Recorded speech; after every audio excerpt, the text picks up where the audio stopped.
गोविंद चले आओ, गोपाल चले आओ, मेरे मुरली मनोहर नंदलाल चले आओ।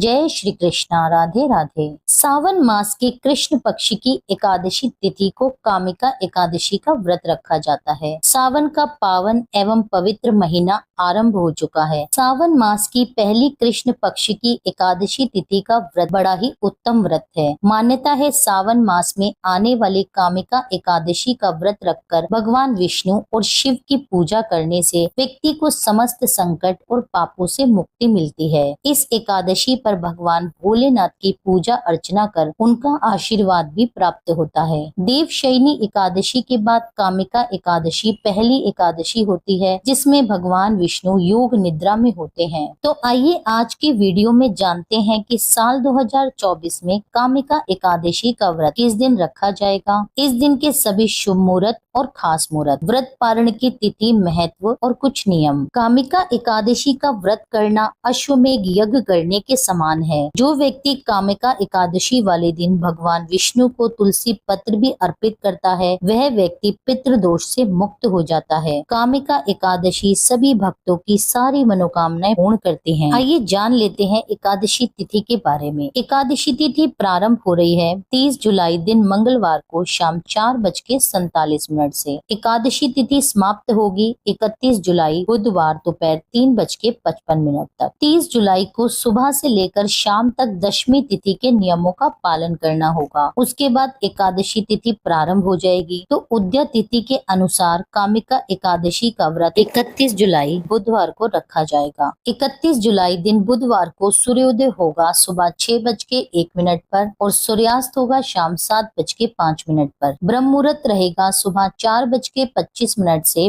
5:13 तक। अमृत काल मुहूर्त रहेगा सुबह 7:01 से 8:36 तक। सर्वार्थ सिद्ध योग रहेगा सुबह 6:02 से 10:12 तक। राहुकाल रहेगा दोपहर 12 बजे से 1:30 बजे तक। ध्यान रहे राहुकाल के समय कोई भी शुभ कार्य नहीं किया जाता। द्वादशी तिथि प्रारंभ होगी 31 जुलाई बुधवार को दोपहर 3:56 से। द्वादशी तिथि समाप्त होगी 1 अगस्त गुरुवार दोपहर 3:29 तक। एकादशी तिथि का पारण द्वादशी तिथि पर हरिवासर का समय बीत जाने के बाद किया जाता है। आइए हरिवासर के समय के बारे में जान लेते हैं। हरिवासर का समय समाप्त हो रहा है 31 जुलाई दिन बुधवार को रात 9 बजे तक। हरिवासर के समय में भगवान विष्णु की पूजा अर्चना करने का उत्तम फल प्राप्त होता है। धार्मिक मान्यता के अनुसार जो व्यक्ति कामिका एकादशी का व्रत करके कथा सुनता है, उसे इस लोक के भोगों को भोगकर अंत में मोक्ष की प्राप्ति होती है। यह कथा भगवान श्री कृष्ण ने पांडवों के राजा युधिष्ठिर को सुनाई थी। कामिका एकादशी का व्रत करने से जाने अनजाने में किए हुए सभी पाप नष्ट हो जाते हैं और भक्त विष्णु के निवास में वैकुंठ धाम को जाते हैं। आइए कामिका एकादशी से जुड़ी एक छोटी सी कथा सुने। एक बार एक जमींदार का ब्राह्मण से झगड़ा हो गया। तब जाने अनजाने में जमींदार से उस ब्राह्मण की हत्या हो गई। अब जमींदार को बहुत पश्चाताप हुआ और वे ब्राह्मण के अंतिम संस्कार में जाना चाहते थे, परंतु गांव के लोगों ने उनके अनुरोध को अस्वीकार कर दिया। इस बात से निराश होकर जमींदार ब्राह्मण की हत्या से प्राप्त पाप से छुटकारा पाने के लिए एक ऋषि के पास पहुँचे। ऋषि ने उन्हें कामिका एकादशी का व्रत रखने और भगवान विष्णु की पूजा अर्चना करने का सुझाव दिया। तब ऋषि की बात मानकर जमींदार ने पूरी विधि विधान से भगवान विष्णु की पूजा करके कामिका एकादशी का व्रत रखा। तो उसी रात भगवान उसके सपने में आए और उस जमींदार को उसके समस्त पापों से मुक्ति दिलाई। कामिका एकादशी का महत्व सृष्टि के निर्माता भगवान ब्रह्मा जी ने अपने पुत्र श्री नारद जी को बताया था। इस पवित्र सावन की एकादशी का व्रत करने से व्यक्ति ब्रह्म हत्या के पाप से भी मुक्ति पाते हैं, जिस प्रकार उस जमींदार ने पाई। आइए अब एकादशी व्रत पारण की तिथि और मुहूर्त जान लेते हैं। 1 अगस्त दिन गुरुवार को सुबह 6:02 से 9:50 तक। इस समय के बीच में आप अपने व्रत का पारण कर सकते हैं। व्रत का पारण तुलसी पत्र और गंगा जल से कर सकते हैं। इससे पहले भगवान विष्णु की विधि विधान से पूजा करें, गरीब और ब्राह्मणों को दान दें, फिर भगवान को सात्विक भोजन का भोग लगाएं और उसी भोजन को खाकर आप अपने व्रत का पारण कर सकते हैं। इस दिन दिन भगवान विष्णु को तुलसी पत्र अर्पित करने का भी विशेष पुण्य प्राप्त होता है। जो भी लोग कामिका एकादशी का व्रत ना भी रख रहे हो, वह भी भगवान विष्णु को इस दिन तुलसी पत्र अवश्य अर्पित करें, जिससे उन्हें विशेष लाभ होगा। यह थी मेरी वीडियो, छोटी सी जानकारी। उम्मीद करती हूँ ये जानकारी आपको पसंद आई होगी। वीडियो पसंद आया हो तो वीडियो को लाइक करके मेरे चैनल को सब्सक्राइब कर लीजिए, बेल आइकन को प्रेस कर लीजिए, ताकि सभी ऐसी वीडियो की नोटिफिकेशन आपको सही समय पर प्राप्त हो सके। मिलती हूँ आपसे एक अगली वीडियो में, जब तक के लिए जय श्री राधे।